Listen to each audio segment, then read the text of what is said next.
Welcome. Come explore ancient Egypt with me. We're about to uncover secrets that only the ancient stones can reveal. Make sure to subscribe to the channel so you get notified whenever I post new videos, and thank you so much for supporting the channel. The Great Pyramid of Giza is always a favorite topic. That's because there are still so many unanswered questions about its design. Some of these design quirks are deeply significant, while others are just plain strange.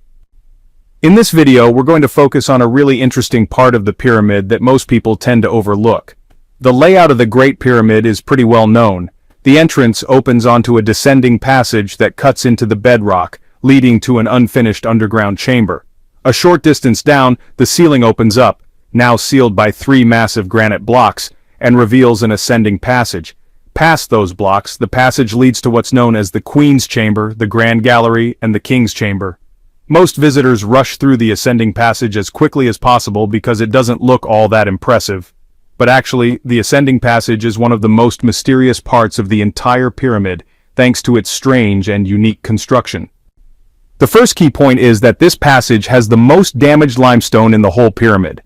Sure, tourism over the past few hundred years has taken a toll, but records show the damage goes way back. For instance, Prospero Alpini in 1591 and Benoit de Maillet in 1692 both wrote that the passage looked rounded and heavily worn, even back then. Looking at it today, it's almost impossible to see the joints between the blocks in the floor, walls, and ceiling. That's why we have to rely on old records to understand how it was built. Thankfully, brothers John and Morton Edgar put in the time and effort to draw detailed diagrams of the blocks and joints in the ascending passage for their 1910 book Great Pyramid Passages, Volume 1. A quick side note.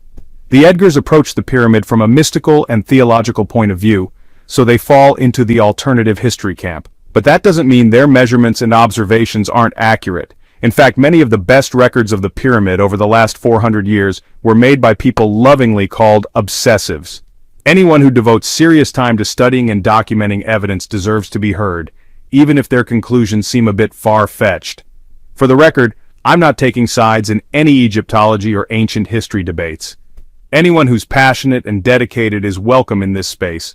What matters is studying all perspectives with evidence. Back to the ascending passage. Since the original structure is so worn, we mostly rely on the Edgars' work to understand its design.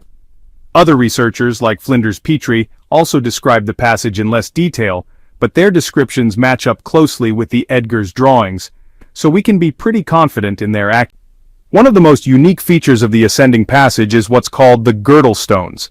Unlike the rest of the pyramid, where separate blocks make up the floor, walls, and ceiling, these girdle stones are single solid blocks that were hollowed out to form the tunnel. Some parts of the passage use partial girdle stones where the upper walls and ceiling come from one block, and the floor and lower wall sections come from another. And as if that weren't complicated enough, the full girdle stones are aligned vertically with the base of the pyramid, while the surrounding masonry is aligned with the angle of the ascending passage. That's not all. The bottom part of the ascending passage is even more confusing. The stones here are in the worst condition, and it seems like more girdle stones were used in a less organized layout. These lower girdle stones are also vertical relative to the base, while the stones above follow the slope of the passage.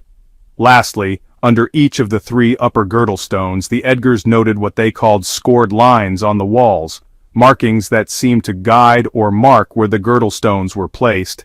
It's a lot to take in, but let's break it down, one idea at a time. The most obvious purpose of the girdle stones is to add structural strength to the ascending passage, so there wouldn't be any cracks or sliding between the blocks, which could affect the stability. The huge granite plugs that now block the passage had to be slid into place, and that may have caused, or been caused by, movement between the joints. Preventing the granite plugs from slipping properly was one of the goals. Another purpose of the girdle stones might have been to help anchor the ascending passage to the surrounding internal structure of the pyramid, to avoid too much stress building up where it intersects with the descending passage. That sounds like a straightforward explanation, but there are issues. First off, why don't any of the other pyramids have girdle stones? The passages in the Red Pyramid and the Bent Pyramid are actually longer and more vulnerable to stress, but there are no girdle stones or vertically aligned blocks in them at all. The lower girdle stones in the Great Pyramid's ascending passage have sparked a lot of debate among Egyptologists, especially because of their irregular placement. That randomness raises the question, was the ascending passage an afterthought, a late design change? Because the lower girdle stones are in such poor condition, it's hard to even tell if they were part of the original pyramid structure. One idea is that the passage was carved later, extending a few meters upward as a modification to the original design. But if you compare the stonework around the lower girdle stones with the so-called robber's tunnel, you'll notice the joints are completely different. That makes it more likely that the girdle stones were intentionally placed and the passage was carved through them from the start. There's also the issue of the limestone used in the ascending passage. Unlike the other rooms and corridors in the pyramid, this passage wasn't built with the high-quality Tura limestone that once formed the pyramid's outer casing. A study conducted by Hani Halal at Cairo University, along with professors Hassan Imam and Taha Abdallah, looked at the hardness of the limestone used inside the Great Pyramid. Their results showed that high-quality limestone was used almost everywhere, except in the ascending passage. There, the limestone was average at best and very inconsistent. This poor-quality limestone could be another sign that the ascending passage was a change in the original plan. Even the unfinished subterranean chamber might support the idea that the original design didn't include the ascending passage at all. Architect Jean-Pierre Dormion, in his 2004 book The Room of Khufu, suggested that the upper girdle stones were originally meant to function like crossbeams, similar to what's seen in the bent pyramid at Dashur.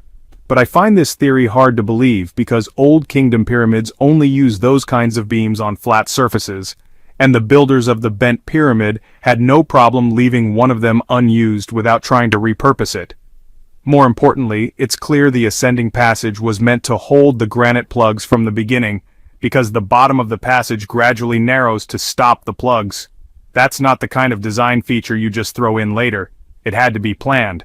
Now, while the Edgar brothers were able to give nearly every single measurement of the Great Pyramid a spiritual meaning, even they were initially stumped by the upper girdle stones. All they noted was that the stones were spaced exactly 10 cubits apart, with the topmost one located 20 cubits before the end of the passage. One thing I can't help but notice, the design of the passage seems to evolve from randomly placed lower girdle stones to neatly spaced and well-aligned upper ones. That suggests the builders gradually improved their technique and got better at reinforcing the passage more efficiently as they went.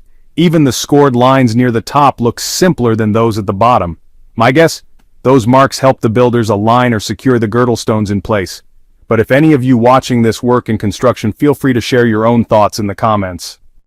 One of the main reasons I started this channel is to involve the community in piecing together these mysteries collaboratively.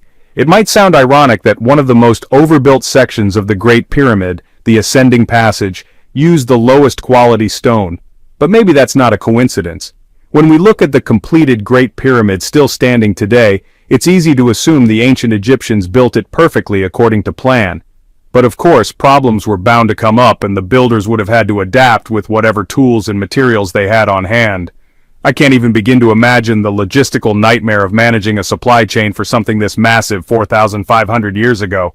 Let's say, for whatever reason, they ran out of high-quality Tura limestone while working on the ascending passage. Maybe plans changed, or maybe the Nile didn't flood enough that year to float the stones to the valley port. They wouldn't have just stopped building the whole pyramid. They would have found a workaround. The over-engineering of the ascending passage using girdle stones could be a direct response to that stone shortage. They didn't trust the lower quality limestone to be strong or precise enough, so they just hollowed out giant blocks to make up for it. As their skills working with this material improved, they were able to return to a more traditional building style as they went higher. This isn't the kind of story you expect when studying the Great Pyramid, but not every odd feature leads to some big revelation. The Edgar brothers put an enormous amount of time and effort into documenting the design of the ascending passage, but even they couldn't come up with a solid explanation for the girdle stones, and that's coming from men who saw spiritual meaning in almost every measurement inside the pyramid. Later on, Morton Edgar did try to assign some deeper significance to the upper girdle stones, maybe just so he wouldn't leave anything out of his spiritual framework. One of the key lessons when studying these monuments is, don't overthink it. The simpler your explanation, the more likely it's right. It's easy to get carried away imagining the endless mysteries hidden in 2 million stone blocks. But if we want to get closer to the truth and make sense of the odd features in the pyramid's construction, we do well to remember that even the Edgars didn't start out thinking every oddity had some deep meaning. We should all just do the best we can with the resources we have, and that includes the builders of the last surviving wonder of the ancient world. Thanks so much for watching this video all the way to the end. Subscribe to the channel if you want to see more content like this, and don't forget to like or comment